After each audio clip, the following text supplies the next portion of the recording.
আসসালামু আলাইকুম guys, welcome back to my channel. চলুন আজকে একটা সন্দেশের রেসিপি দেখে আসি। প্রথমে আমি 1 কেজি দুধ নিয়েছি, নিয়ে জ্বালিয়ে একদম পুরো সরের মতো করে নিয়েছি। দেখতেই পাচ্ছেন একদম পুরো 1 লিটার কিন্তু। আর এখানে আমি মেজারমেন্ট কাপের 1 কাপ মতো গুঁড়া দুধ দিয়ে দিচ্ছি। আমি দুধটা ঠান্ডা হয়ে গেছিলো, হালকা একটু কুসুম গরম করে নিয়েছি, নিয়ে দুধটা দিয়ে দিচ্ছি। দিয়ে এটা ভালোভাবে মিশিয়ে নিব।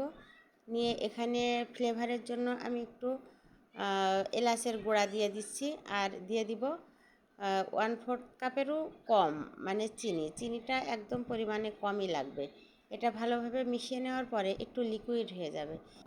লিকুইড হয়ে গেলে চিন্তা করার কোনো কিছুই নাই, এটা জ্বালাতে জ্বালাতে পানিটা একদম শুকিয়ে যাবে আর ফ্রাই প্যান থেকে উঠে যাবে। এটা অনেকক্ষণই এখন আমার জ্বালাতে হবে, আর সেটা অপেক্ষাও করতে হবে। এটা কিন্তু কোনো কিছুতেই হাত থামানো যাবে না, হাত থামালে এটা ধরে লাগবে, যেটা আমার হয়েছে। আর চিনি দিয়েছি 1/4 কাপেরও।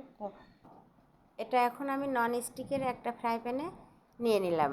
আমার একটু ধরে লাগছে, দেখতে পাচ্ছেন হালকা একটু কালো কালো এসে গেছে, কিন্তু ওটা কোনো সমস্যা না, গন্ধ করছে না, সামান্যই ধরে লাগছে।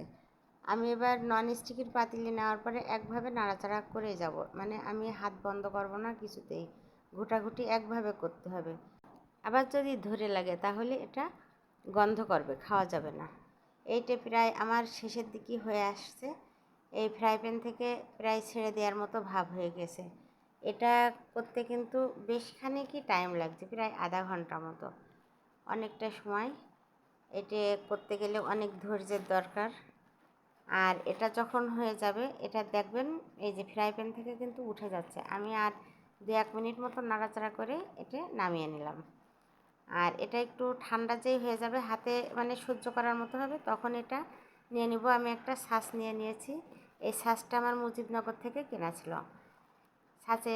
ছাঁচটা ধুয়ে ঘি মাখিয়ে নিয়েছি, দিয়ে ছোট ছোট বল করে ওর উপর দিয়ে একটা দিয়ে আর একটা চাপ দিয়ে দিচ্ছি, দিয়ে একটু ঝাঁকি দিচ্ছি, দিলে সন্দেশটা পড়ে যাচ্ছে।